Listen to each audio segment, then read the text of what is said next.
여러분 지금쯤이면 소식을 아시겠지만 일본이 사실상 금리 인상을 포기했습니다. 우치다 시니치 일본은행 부총재였죠. 지난 7일 홋카이도에서 열린 강연에서 금융시장이 불안정한 상황에서 금리 인상하지는 않겠다 이렇게 밝힘으로써 사실상 일본은행이 시장에 항복했음을 선언했습니다. 사실 일본은행 입장에서는 좀 모양이 빠지는 일일 겁니다. 정말 일본 입장에서는 신중을 거듭해서 금리 인상 결정을 했던 거였는데 이 엔케리 트레이드 청산 여파가 불면서 일본 증시가 하루에 12% 빠지는 그런 급락한 상황을 본 뒤로는 자연스럽게 조심스럽게 나설 수밖에 없었다고 생각을 합니다. 사실 일본 입장에서는 금리 인상이 이 정도 파장을 줄 것이라고는 전혀 예상을 하지 못할 것으로 저는 생각하는데요. 그만큼 이 저금리로 버텨온 일본의 세월이 정말 매우 길었고 또 많은 금융사들이 일본의 저금리를 아예 그냥 너무나 상수로 당연한 것으로 받아들이고 해지도 걸지 않은 상태로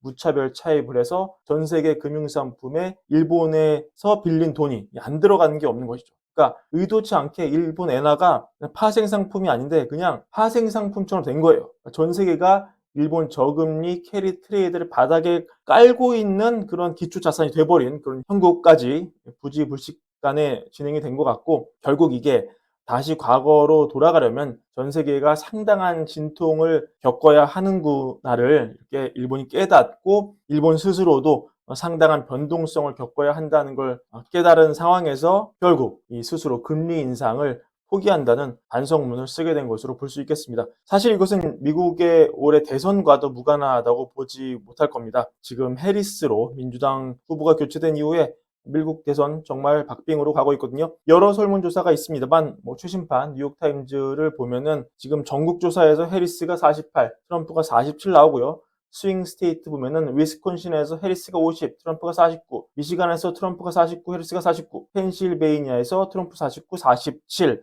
사실 숫자가 별로 의미가 없죠. 다 오차범위 안에 있는 것이기 때문에 누가 이길지 전혀 결과를 알 수 없는 매우 치열한 접전이 벌어지고 있다. 이렇게 봐야 할 겁니다. 근데 이런 상황에서 일본이 금리 인상해서 미국 증시가 와장창 무너지면 이거는 당연히 트럼프한테 유리한 결과가 나올 겁니다. 트럼프도 이걸 알고 있죠. 그래서 얼마 전에 미국 증시가 급락했을 때 트럼프가 뭐라고 소셜에 올렸습니까, 여러분? 바로 이것이었습니다. 주식시장이 붕괴되고 있다. 내가 그렇다고 말했잖아. 캐몰라는 전혀 모르고 있다. 바이든은 깊은 잠에 빠져 있다. 모두 무능한 미국 리더십 때문이다.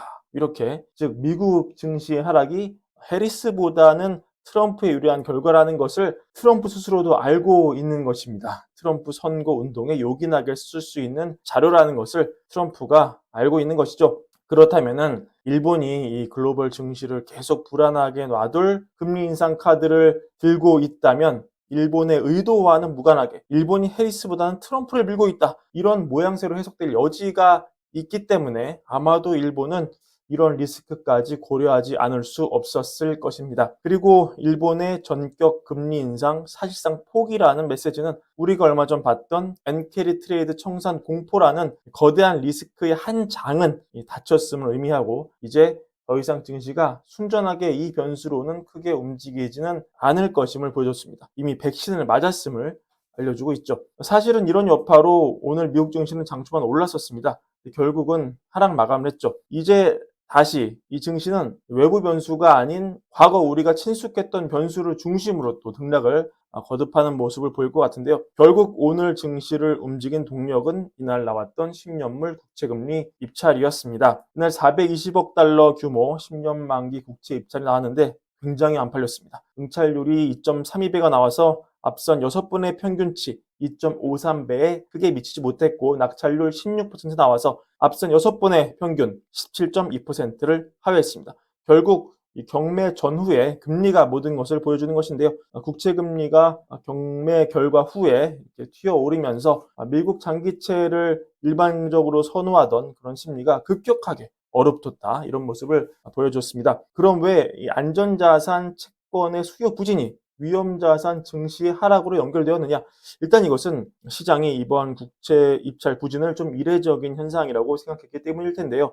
일단 증시가 급락할 때는 당장 침체가 근처까지 온 것으로 가격 반영을 다 자산에 해놨는데 뚜껑을 까보니 이게 아닌 거죠. 그러면서 장 전반에 불확실성이 올라갔습니다. 지금까지 가장 높은 시나리오로 반영했던 시나리오가 깨지면서 일단 전반적인 현금 확보 상황으로 투자자가 매몰렸을 수 있다. 이런 가설이 나올 수 있고요. 또한 이제 이 엔캐리 트레이드 청산 공포가 꺼지면서 증시가 원래 지금까지 몇 달 내내 반영했던 익숙한 시나리오를 다시 꺼내들었다. 지금까지 최근 증시 급락 사태 이전까지 우리가 지겹게 들었던 내용이 뭡니까? 결국 인플레이션 내용만 지겹게 하지 않았습니까? 10년물 입찰 부진, 장기 금리의 상승 이런 거는 우리가 친숙했던 인플레이션 재발 이런 논리와 연결이 사실 되고 그때마다 즉 장기 금리가 이렇게 오를 때마다 증시는 주로 빠졌었죠. 이번에도 그 파블로프의 개처럼 증시가 친숙한 논리에 자동으로 반응을 했다. 이런 분석도 또 나올 수 있겠습니다.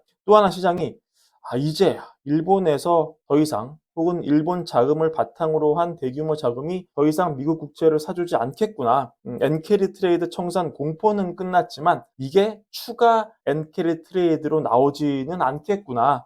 그러면 미국 증시에 들어오는 자금 수급도 좀 지장을 받겠네. 이런 상상력을 발휘하게 하는 계기도 될 것으로 보입니다. 사실 지금 증시가 여러 지표가 엉켜 있기 때문에 참 이 가르마를 타가지고 지금 이런 상황이다라고 명확하게 얘기하기가 좀 어려운 상황이죠. 실제 이 애틀랜타 연은이 내놓은 GDP 나우 데이터 제가 여러 번 소개를 드렸지만 이건 3분기 성장이 2.9% 찍혀 있지만 어제 나왔던 뉴욕 연은 자료 보면은 또 가계부채 2분기가 17조 8천억 달러가 찍혀가지고 전분기 대비 1,090억 달러 늘었고 가장 문제가 신용카드 부채가 2분기에 1조 1,400억 달러 이건데 전년 대비 5.8% 늘었습니다. 또 사상 최고 기록을 경신을 했죠. 또 30일 이상 연체율 기록을 보면은 이게 제일 크리티컬하다고 보는데 작년 2분기가 7.2였는데 올해 2분기는 9.2%, 9.1%로 올랐습니다. 제가 이거 잘못 썼네요, 자료를. 근데 이거는 2011년 1분기에 9점 당시 7%를 찍었는데 13년 만에 최고치를 보인 것입니다. 즉 자기가 원하는 입맛에 맞게 미국 경제가 2.9% 성장하는 매우 견조한 상황이라고 주장할 수도 있고 무슨 소리냐? 연체율이 13년 만에 최고니까 신용카드 연체가 급격히 발생하고 있으니까 미국 경제가 너무 약하다. 이렇게 주장할 수도 있는 그것도 둘 다 지역 연은의 자료, 공신력 있는 자료이지 않습니까? 이렇게 복잡한 상황이기 때문에 그날 시장이 지 입맛에 맞는 데이터에 가장 민감하게 반응해서 위로도 아래로도 왔다 갔다 할 수 있는 그런 변동성이 높은 모습이 앞으로도 이어질 가능성이 높아질 것 같습니다. 앞으로도 월가월부가 이 결정에 참고가 될 수 있는 최신 데이터를 열심히 모아서 잘 전달해 드리겠습니다. 오늘 브랜비어 준비한 영상은 여기까지고요. 월가월부 구독과 좋아요도 함께 부탁드립니다. 감사합니다.